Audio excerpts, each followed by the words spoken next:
ओम शांति। आज 23 जुलाई 2025 है। हम सब इस संसार में रहते हैं, इस स्थूल जगत में हैं। तो स्थूल जगत में सब कुछ आवश्यक होती है, क्योंकि इस स्थूल जगत में केवल आत्मा नहीं रहते, लेकिन आत्मा के साथ साथ ये शरीर भी है। तो शरीर है तो सब कुछ चाहिए, छत भी चाहिए, रोटी भी चाहिए और धन भी चाहिए। तो धन की प्राप्ति किस रीति से हो, उसकी सही विधि क्या है, आइए आज के स्लोगन द्वारा जानते हैं। ज्ञान धन से भरपूर रहो तो स्थूल धन की प्राप्ति स्वतः होती रहेगी। ज्ञान अर्थात समझ।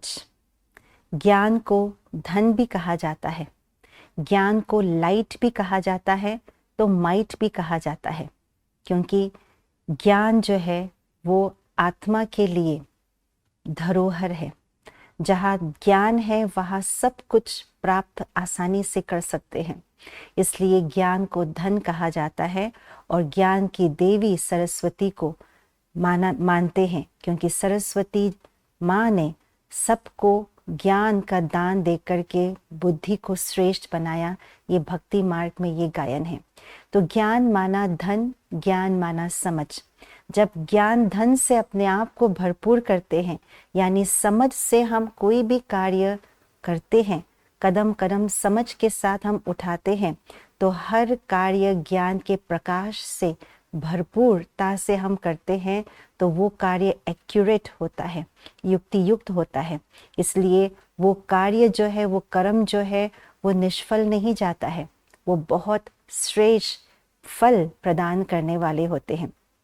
इसी प्रकार से ज्ञान के बल से जब हम अपने पास जो स्थूल धन है उसका भी उपयोग या प्रयोग करते हैं, तो युक्ति युक्त तरीके से समझ करके हम उस धन को लगाते हैं, तो उस धन जो हमने लगाया है उसकी भी श्रेष्ठ प्राप्ति के रूप में हमें रिटर्न में प्राप्त होता है। धन की प्राप्ति जो होती है वो समझ से होती है। दूसरा, धन की प्राप्ति की जो युक्ति है वो है हमारे कर्म। हमने जो पुण्य कर्म कमाए हैं उसके आधार से भी धन की प्राप्ति होती है, क्योंकि दुनिया में धन का दूसरा नाम भाग्य से भी जोड़ते हैं। जो बहुत धनवान होते हैं उसके लिए कहा जाता है ये बहुत भाग्यवान है, क्योंकि उनको धन से संपन्न व्यक्ति है, ऐसे मानते हैं। परंतु ये धन कहाँ से आया?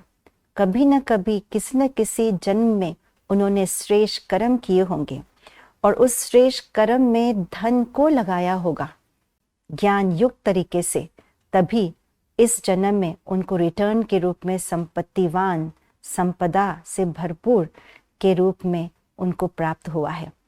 इसी प्रकार से जब हम ज्ञान युक्त होकर के ज्ञान के धन से भरपूर बुद्धि बन करके अपने धन को श्रेष्ठ कार्य में लगाते हैं, तो उसका रिटर्न 2 गुना नहीं, 3 गुना नहीं, 100 गुना हो जाता है।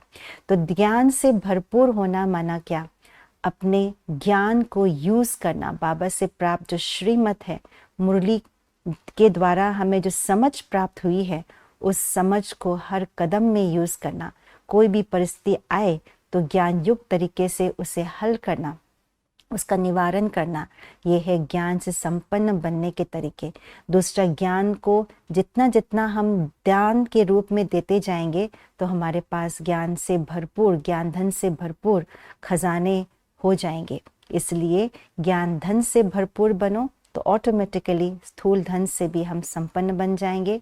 अर्थात स्थूल धन को भी हम युक्ति से कहाँ, कब, कैसे लगाना है, इस चीज़ को हम अपने समझ से लगाएंगे और बाबा पर सब कुछ अर्पण करके चलेंगे, तो ज्ञान धन से भरपूर हो जाएंगे। ओम शांति।